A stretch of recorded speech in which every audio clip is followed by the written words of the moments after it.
नमस्कार। चलिए आज बच्चों की एक हिंदी किताब के एक चैप्टर को जरा गौर से देखते हैं। इसका नाम है छोटा तालाब। अब पहली नजर में तो ये एक बहुत ही सीधी साधी प्यारी सी कहानी लगती है, लेकिन जैसा कि हम देखेंगे इसकी परतों के नीचे बहुत कुछ छिपा हुआ है।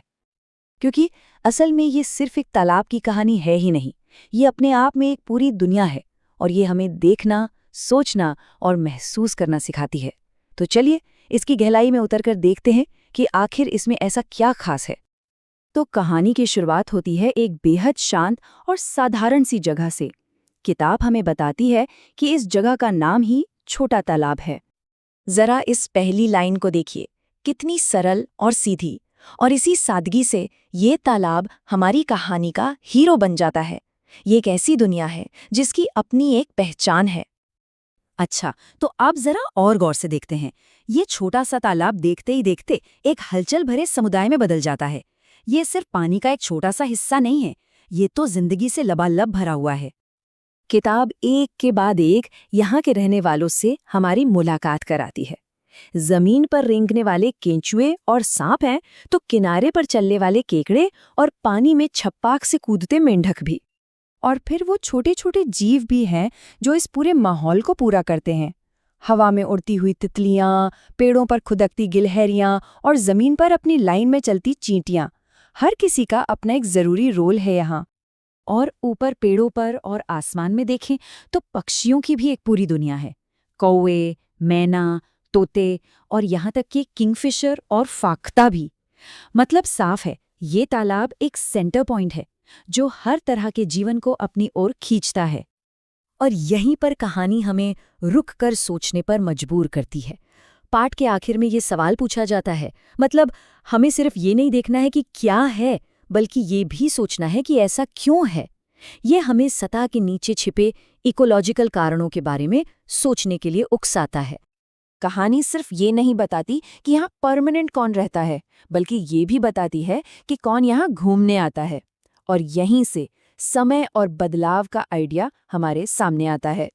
यहाँ एक बहुत ही सीधी सादी सी बात में एक गहरा सबक छिपा है। कहानी हमें बताती है कि ये सर्दियों का मौसम है और तालाब पर सारस आए हुए हैं। ये एक खूबसूरत मंजर है, लेकिन इसमें एक अस्थायी होने का एहसास भी है। किताब बड़े आराम से माइग्रेशन और मौसम के बदलने जैसे बड़े बड़े आइडियाज को सामने रख देती है। और ये लाइन ये बहुत ही कमाल की है। ये सिर्फ एक फैक्ट नहीं बता रही, ये इमोशन जाहिर कर रही है। ये हमें लगाव, जुदाई और जिंदगी के चक्र जैसे विषयों से मिलवाती है। तालाब जो हमारा मेन कैरेक्टर है वो महसूस कर सकता है, उसे याद आएगी। और यहीं से हम एक बहुत ज़रूरी मोड़ लेते हैं। ये चैप्टर सिर्फ एक कहानी नहीं है, ये बहुत सोच समझकर बनाया गया एक सिखाने का टूल है।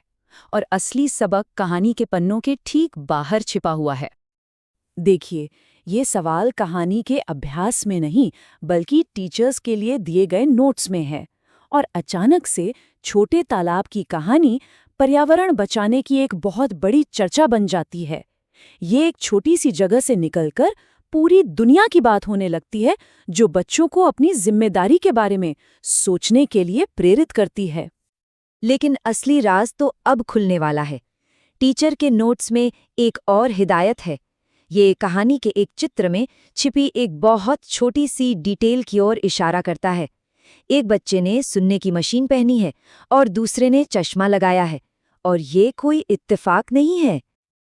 और बस यही वो बात है जो इस पूरे चैप्टर के छिपे हुए मकसद को शानदार ढंग से सामने लाती है।